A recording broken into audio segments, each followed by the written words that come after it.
కరెక్టే. ఇప్పుడు రాజకీయాల్లో శాశ్వత శత్రువు, శాశ్వత మిత్రులు ఉండరు అనేది మనము స్థానిక రాజకీయాల్లో వింటూ ఉంటాం. ఇప్పుడది గ్లోబల్ పాలిటిక్స్ గూడా వర్తిస్తుంది. ఎందుకంటే, ఈరోజు స్నేహంగా ఉన్నటువంటి దేశం రేపు మనకు వ్యతిరేకంగా మారొచ్చు. ఈరోజు మనకు వ్యతిరేకంగా ఉన్న దేశం రేపు స్నేహితుడిగా మారవచ్చు. ఇవన్నీ ప్రపంచ రాజకీయాలు గూడా శరవేగంగా మారుతూ ఉన్నాయి. మనకు ఆహ్, America, Russia, Israel, Saudi Arabia ఈ కంట్రీస్ అందరితో గూడా మనకు మంచి స్నేహ సంబంధాలున్నాయని చెప్పుకుంటూ వచ్చాం. అయితే రీసెంట్‌గా ట్రంప్ తీసుకున్న నిర్ణయాల కారణంగా ఏమైంది? భారత్, అమెరికాల మధ్య గత 30, 40 సంవత్సరాల నుంచి ఉన్నటువంటి ఈ సత్సంబంధాలు విచ్ఛిన్నమయ్యే దశకొచ్చాయి.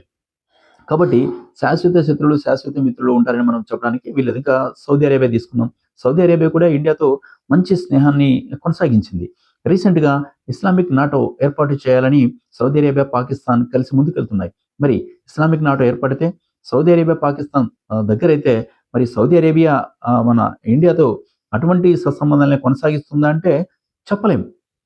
ఇక ఇంకొక యాంగిల్‌లో ఆలోచిద్దాం. చైనా ఉంది. చైనా మన శత్రు దేశం అని చెప్పుకుంటుంటాం మనం. రీసెంట్‌గా ఆగస్ట్‌లో గత నెలలో ఆహ్, వాంగి చైనా విదేశాంగ మంత్రి భారత్‌కొచ్చి మనం మనకు మధ్య ఉన్నటువంటి ఈ సరిహద్దు సమస్యలు, ఈ బార్డర్ ఇష్యూస్‌ను ఆహ్, మనము ద్వైపాక్షిక చర్చల ద్వారా క్లోజ్ చేసుకుందాం. అవసరమైతే బఫర్ జోన్‌ని పెంచుకుందాం. మన వాణిజ్య పరంగా ఒకరికొకరు బలపడదాం అని చెప్పి ఆహ్, చేశాడు. మంచిదే ఇవన్నీ జరిగితే ఏ దేశంతో అయినా స్నేహం పెరిగితే మంచిదే. సేమ్ టైమ్ శత్రుత్వాలు కూడా పెరిగే అవకాశాలు లేకపోలేదు. మరి వీటన్నిటిని భారతదేశము ఆర్థికంగా శరవేగంగా ఎదుగుతున్నటువంటి దేశం. మరి ఆ విధంగా అభివృద్ధి చెందుతున్నప్పుడు మోకాలొడ్డే దేశాలు కూడా చాలా ఉంటాయి. కాబట్టి వాటన్నిటిని దృష్టిలో పెట్టుకొని భారత్ చేయాల్సిందేంటంటే, తను ఎవరో మనకు ఫ్రెండ్‌షిప్ ఉంది, ఎవరో వస్తారు, మనకు హెల్ప్ చేస్తారు అనేది కాకుండా తన సొంత సమర్థతతో ముందుకు ఎదగడానికి ప్రయత్నం చేయాలి. ముందుకెదిగినప్పుడు ప్రయత్నం చేసినప్పుడే ప్రపంచ రాజకీయాల్లో భారత్ తన సుస్థిర స్థానాన్ని కాపాడుకోగలుగుతుంది. బలమైన దేశంగా ఎదగాలి. బలమైన దేశం అంటే ఏంటి? అంటే గతంలో ఆర్థికంగా బలంగా ఉంటే దాన్ని బలమైన దేశం అనేవాళ్ళు. ఇప్పుడు ఆ డెఫినిషన్స్ కూడా మారిపోయాయి. బలమైన దేశం అంటే ఆర్థికంగాను ఉండాలి. అంతే కాకుండా పటిష్టమైనటువంటి రక్షణ వ్యవస్థను కలిగి ఉండాలి. పటిష్టమైనటువంటి రక్షణ వ్యవస్థ, పటిష్టమైన సైన్యం ఉండాలి. ఆ తర్వాత అధునాతన టెక్నాలజీతో కూడినటువంటి ఆయుధాలుండాలి. అంతే కాకుండా అణ్వాయుధాలు కూడా.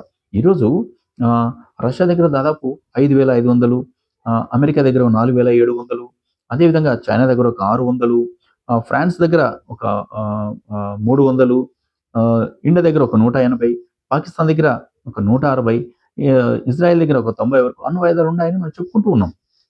అణ్వాయుధాలు అన్నవి ఇంకొక దేశం మీద ప్రయోగించడానికి కాకపోయినా, మన దేశాన్ని మనం రక్షించుకోవడానికైనా సరే అవసరమే. అవసరమే. కాబట్టి పటిష్టమైన రక్షణ వ్యవస్థను ఏర్పాటు చేసుకోవాలి. ఆర్థికంగా ఎదగడానికి ముందుకెళ్ళాలి. మరి ఆర్థికంగా ఎదగాలి అంటే ప్రపంచ దేశాలతో చక్కటి వాణిజ్య సంబంధాలను కూడా మెయింటైన్ చేయాల్సినటువంటి అవసరం ఉంది. ప్రధాని నరేంద్ర మోడీ గారు ఆర్థికంగా ఆహ్, భారత్‌ను ఇంకా ముందుకు తీసుకెళ్ళడానికి విదేశాలతో అంత చక్కటి అఫైర్స్‌ని కూడా మెయింటైన్ చేస్తున్నారు. అదేవిధంగా సొంత టెక్నాలజీతో బ్రహ్మోస్ లాంటి క్షిపణులు కూడా ఏర్పాటు చేస్తున్నారు. అంతేకాకుండా F-15, F-35 అవసరమైనటువంటి జెట్ ఇంజిన్స్‌ను కూడా ఇండియాలోనే తయారు చేసేందుకు కూడా అన్ని ప్రయత్నాలు చేస్తూ ఉన్నారు.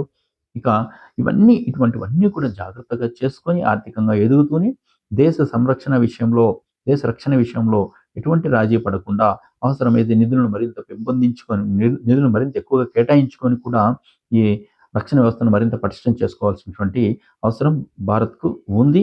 మన మన ప్రధాని నరేంద్ర మోడీ గారి నేతృత్వంలో డెఫినిట్‌గా ఇవన్నీ సాధిస్తుందనే అందరూ కూడా నమ్ముతున్నారు.